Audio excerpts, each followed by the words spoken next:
Kita lanjut bahas BTTH Season 2. Oke lah, gak usah banyak mangling, kita langsung masuk aja ke pembahasan.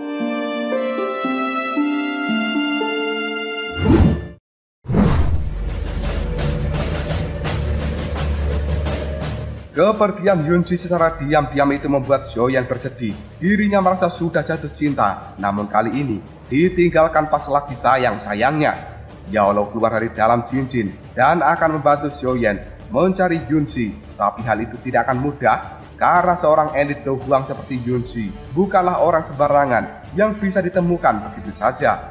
Xiaoyan yang merasa dirinya telah dibuang begitu saja, kali ini memiliki sedikit penyesalan. Namun Yaolo menceritakan bahwa Yunsi tidak pergi seperti pecundang yang tidak bertanggung jawab. Sebelum meninggalkan tempat ini, dirinya rela bertelanjang dan kemudian menyalurkan energi spiritual untuk membantu penyembuhan luka di dalam tubuh Xiaoyan, serta membimbing api ungu supaya bisa dikuasai oleh Xiaoyan.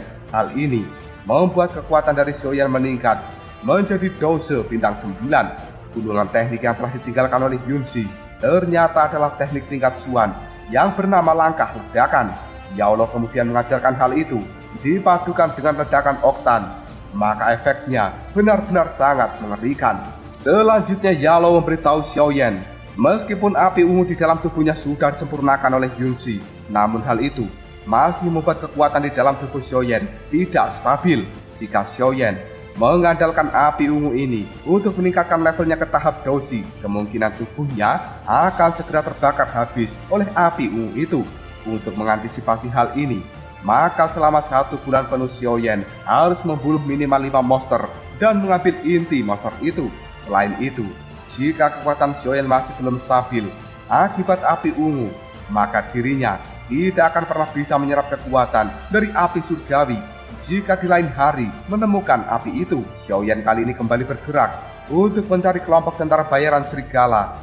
Namun dirinya tidak sengaja bertemu dengan Paman Kagang dan juga Ling Er dari kelompok tentara bayaran darah, dan mereka sedang berlari karena dikejar oleh kelompok Ganmu dari tentara bayaran serigala. Xiaoyan yang mengetahui hal itu pun merasa cukup senang karena tentara bayaran serigala yang dia cari malah muncul sendiri di tempat ini. Tanpa basa-basi lagi, Xiaoyan menyerang kelompok Ganmu dan dia juga berduel dengan Ganmu sendiri. Tepat ketika Xiaoyan akan memecahkan kepala dari Ganmu, orang itu meneriakkan nama Xiao Yixian dan membuat Xiaoyan tidak jadi menghancurkan kepalanya. Ganmu kemudian memberikan informasi bahwa Xiao Yixian dalam bahaya karena dirinya telah diincar oleh ahli obat bernama Tuan Yao yang kali ini ingin merebut gunungan racun 7 warna.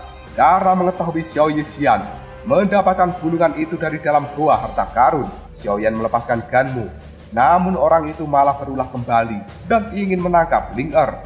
Mau tidak mau, akhirnya Xiaoyan harus membunuh Ganmu dengan ledakan oktan. Xiaoyan yang merasa cukup khawatir dengan Xiao Yixian, dia pun pada akhirnya pergi ke rumah dari gadis itu dan menyelinap ke dalam kamar Xiao Yixian. Sesampainya di dalam kamar, Xiaoyan mengajak Xiao Yixian untuk segera kabur dari tempat ini. Namun gadis cantik itu menolaknya, karena jika sampai ketahuan kelompok dari musuh, maka seluruh orang yang ada di desa akan dibantai oleh tentara bayaran serigala. Namun Xiaoyan terus membujuk karena dirinya kali ini akan segera melenyapkan kelompok dari musuh.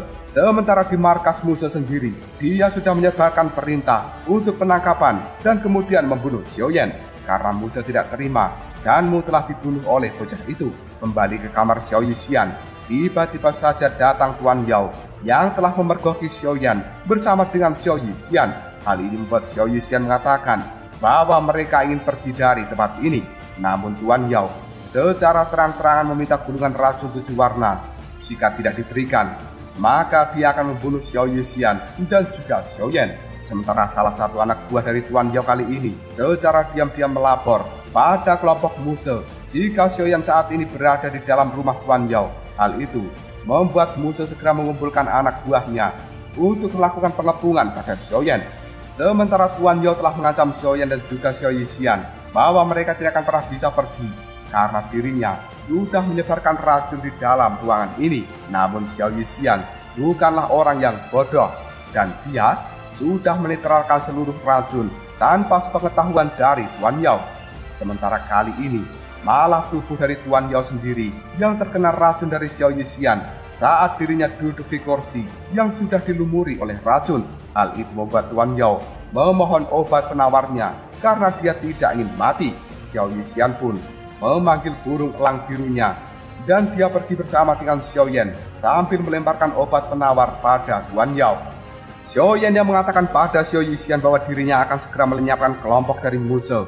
Kali ini dia telah bergerak dan menyerbu markas dari Musou dengan bantuan dari Xiao Yixian yang berhasil melumpuhkan tentara bayaran serigala menggunakan racun ungunya. Sementara Xiao Yan sendiri langsung melakukan duel dengan Musou yang pada akhirnya Xiao Yan berhasil menghancurkan armor Douki Musou menggunakan ledakan oktan yang digabungkan dengan api ungu.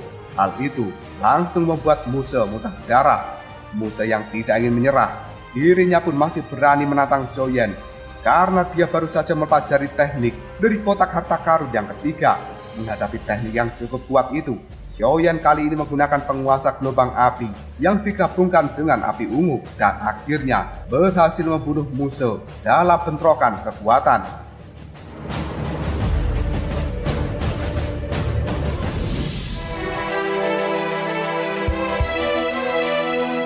Setelah membereskan masalah dengan kelompok Musou dan tentara bayarannya, Xiao Yan kali ini diajak oleh Xiao Yixian pergi ke sebuah tempat yang cukup bagus bernama Lembah Obat. Xiao Yan merasa cukup nyaman di tempat ini dan bisa dia gunakan untuk kultivasi kenaikan level. Sementara Xiao Yixian juga akan meramu racun 7 warna karena bahan-bahannya sudah tersedia di dalam lembah ini. Setiap harinya ketika Xiao Yan berkultivasi, Xiao Yixian pergi mengumpulkan bahan obat dan kadang-kadang mereka berdua akan saling bercanda hingga Xiao Yixian merasa cukup akrab lalu memberikan sapu tangan khusus pada Xiao Yan sebagai tanda persahabatan. Tiba-tiba saja setelah makan siang Xiao Yixian merasa cukup pusing. Hal ini membuat Xiao Yan cukup khawatir. Namun Xiao Yixian mengatakan bahwa dirinya baik-baik saja, bahkan masih bisa menari dengan lincah. Seharian ini Xiao Yan lupa belum membunuh binatang buas tingkat atas karena terlalu asik bersama dengan Xiao Yixian. Terpaksa malam harinya Xiao Yan harus melakukan perburuan di dalam hutan. Lagi-lagi dirinya kali ini bertemu dengan kelompok Paman Kagang yang diserang oleh binatang buas level 2. Dengan sekali serang, Xiao Yan pun mampu membunuh monster itu, namun dia tidak menemukan inti monsternya. Kelompok Paman Kagang pun berterima kasih karena sekali lagi telah diselamatkan. Paman Kagang kemudian memperkenalkan King Ye kepada Xiao Yan dan sebagai tanda terima kasihnya, King Ye memberikan inti monster level 2 yang dia pakai sebagai kalung pada Xiao Yan karena Xiao Yan benar-benar membutuhkan inti monster itu. Pagi harinya, Xiao Yan kembali ke dalam lembah obat, namun dia dikejutkan oleh keadaan dari Xiao Yixian yang telah terjatuh pingsan. Yao Lao kemudian menyuruh Xiao Yan untuk tidak mendekat karena tubuh Xiao Yixian saat ini sangat berbahaya. Dirinya memiliki tubuh racun yang hanya akan muncul setiap 100 tahun sekali. Setiap harinya, tubuh racun ini harus selalu mengonsumsi racun untuk memperkuat tubuhnya. Namun jika racun itu tidak bisa dikendalikan, maka akan membuat tubuhnya memancarkan racun yang sangat berbahaya, yang bahkan bisa membunuh pemilik tubuh racun itu sendiri. Xiao Yan baru menyadari, mungkin Xiao Yixian saat itu sedang pusing adalah salah satu gejala karena gagal mengendalikan racun di dalam tubuhnya. Dan Yao Lao sebagai ahli obat tidak tahu bagaimana cara menyembuhkan keadaan Xiao Yixian kali ini. Setelah Xiao Yixian sadar, hal itu membuat Xiao Yan cukup senang. Dia pun kemudian berjanji akan mencari cara untuk menyembuhkan tubuh racun dari Xiao Yixian. Dan hal ini membuat Xiao Yixian merasa cukup senang dengan perhatian dari Xiao Yan. Dia kemudian memiliki impian bisa berkeliling dunia. Xiao Yan pun berjanji jika urusannya sudah selesai, dia akan mengajak Xiao Yixian berkeliling dunia. Xiao Yixian kemudian mengajak Xiao Yan untuk menghirup udara segar di dekat patung batu yang ada di tengah-tengah lembah. Saat ini Xiao Yixian merasa cukup khawatir jika dirinya sebentar lagi harus berpisah dengan Xiao Yan. Maka dari itu, dia ingin terus bersama dengan Xiao Yan selagi masih ada waktu. Pagi harinya, ketika Xiao Yan kembali dari mengumpulkan bahan obat untuk Xiao Yixian, dia menemukan sebuah surat yang isinya mengatakan bahwa Xiao Yixian harus pamit dan tidak bisa bersama dengan Xiao Yan lagi. Hal ini membuat Xiao Yan sangat bersedih karena laki-laki harus ditinggal Pas lagi sayangnya, namun karena Xiaoyan sudah berjanji, dia pun memiliki tekad yang besar. Suatu hari nanti akan menemukan Xiao Yixian dan menyembuhkan tubuh racunnya. Kepergian Xiao Yixian jelas membuat Xiaoyan sangat tersedih. Namun dia harus terus maju karena perjanjian 3 tahun semakin dekat. Xiaoyan pun berhasil mengendalikan api ungu di dalam tubuhnya hingga kekuatan Xiaoyan pun naik ke level Doushi bintang 1 demi meningkatkan kekuatannya dengan cepat. Xiaoyan kali ini harus memburu api surgawi atau inti api yang ada di gurun Tagore. Untuk menuju ke gurun itu dengan cepat, maka harus naik binatang ajaib yang disebut dengan Haoyi. Binatang itu hanya ada di satu kota yang bernama kota Black Rock. Maka dari itu, Xiaoyan saat ini pergi dulu ke kota Black Rock. Di dalam kereta menuju kota Black Rock, Xiaoyan merasa cukup senang karena setelah menelan api ungu, teknik Fenju atau mantra api miliknya menjadi level 1. Sekali lagi Yao Lao menegaskan bahwa mantra api atau Fenju itu memang membutuhkan inti api atau api surgawi sebagai kekuatan terbesarnya. Namun, sebelum Xiaoyan menelan api surgawi, dia harus terlebih dahulu menyiapkan bahan-bahan supaya tidak gagal di dalam penyerapan. Dan bahan itu kemungkinan bisa dia dapatkan di dalam asosiasi alkimia di kota Black Rock ini. Demi bisa menyerap api surgawi dengan mulus, Xiaoyan harus mengumpulkan 3 benda. Pertama adalah teratai darah yang akan melindungi tubuh luar Xiaoyan dari panasnya api surgawi. Yang kedua adalah Ice Spirit Code Fountain yang akan melindungi bagian dalam tubuh Xiaoyan. Dan yang ketiga adalah Naring yang akan membuka bagian dalam tubuh Xiaoyan sebagai tempat khusus untuk penyimpanan api surgawi itu. Jika tidak mendapatkan 3 benda yang dibutuhkan, jangan harap Xiaoyan bisa menyerap api surgawi karena sudah bisa dipastikan akan mati terbakar. Untuk Naring sendiri, Yao Lao mengatakan bahwa dirinya sudah mempersiapkan untuk Xiaoyan, dan yang harus didapatkan Xiaoyan saat ini hanyalah tinggal teratai darah dan juga Ice Spirit Code Fountain. Kebetulan hari ini di asosiasi alkimia akan diadakan ujian alkemis baru. Xiaoyan pun tidak sengaja bertemu dengan alkemis level 4 bernama Guru Aotuo yang datang bersama dengan muridnya Lin Fei yang kali ini juga akan mengikuti ujian menjadi alkemis. Xiaoyan yang akan masuk ke dalam ruangan ditanya oleh 2 penjaga apakah memiliki surat rekomendasi dari gurunya untuk mengikuti ujian ini. Xiaoyan berkata tidak punya. Dan ketika Xiaoyan menyebutkan nama gurunya adalah Yao Lao, penjaga itu tidak mengenalnya. Karena di asosiasi alkimia ini tidak ada orang yang bernama Yao Lao. Tiba-tiba saja ada seorang pemuda tengil yang muncul dari dalam ruangan, kemudian mengejek nama Yao Lao.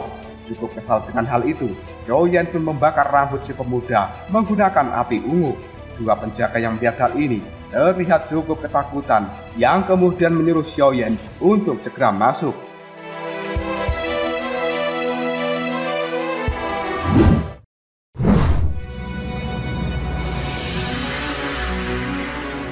Xiaoyan yang baru saja masuk pun memberikan hormat pada 2 guru, yaitu Guru Fulan Ke dan juga Aotuo. Dan Xiaoyan juga menyampaikan maksud serta tujuan datang ke tempat ini demi bertanya sesuatu yang cukup penting yang sedang dia cari.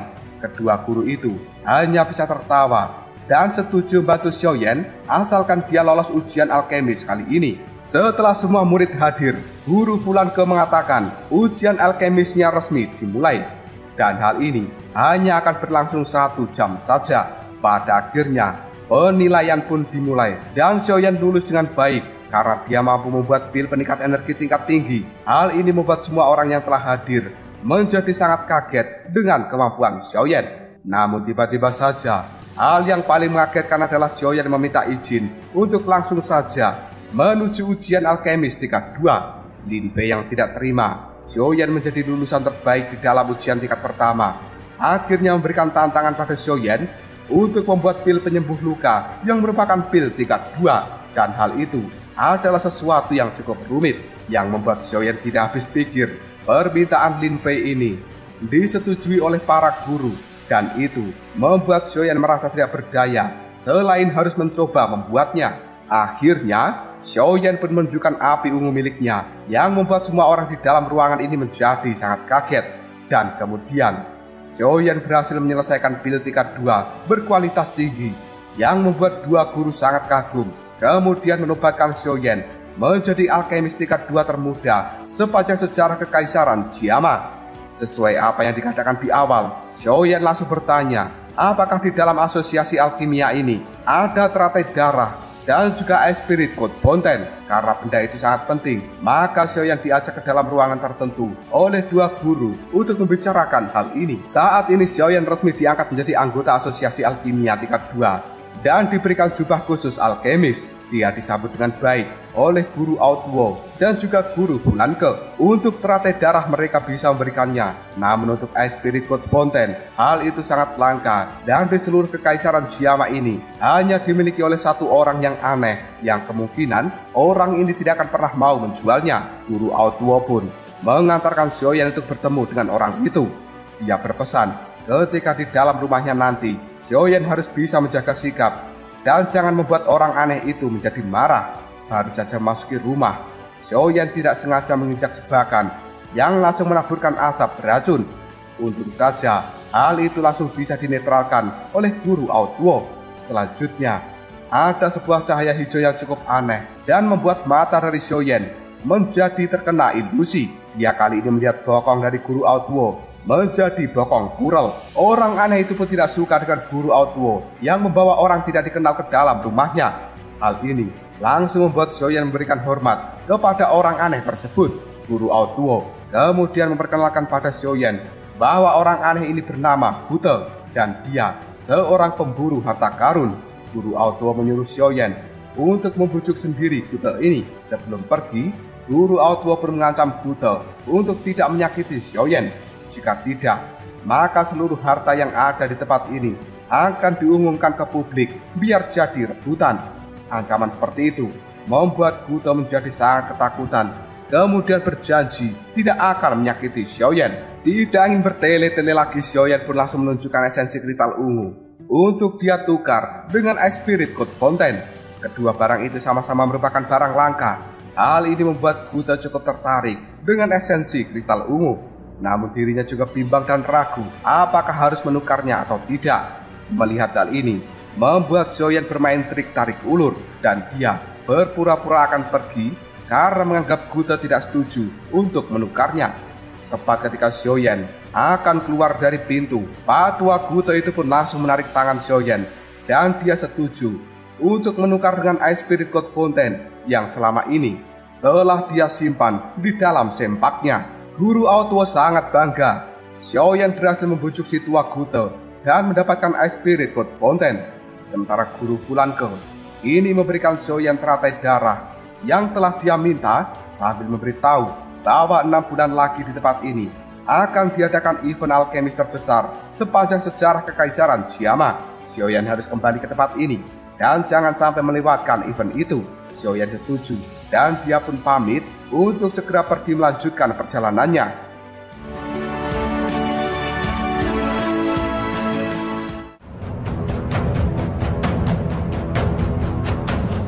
Lalu apakah yang akan terjadi selanjutnya? Apakah Xiaoyan akan berhasil menemukan api surgawi lain di gurun Tagore? Jika kalian penasaran, tunggu aja jawabannya di next video Ngobrol Sob.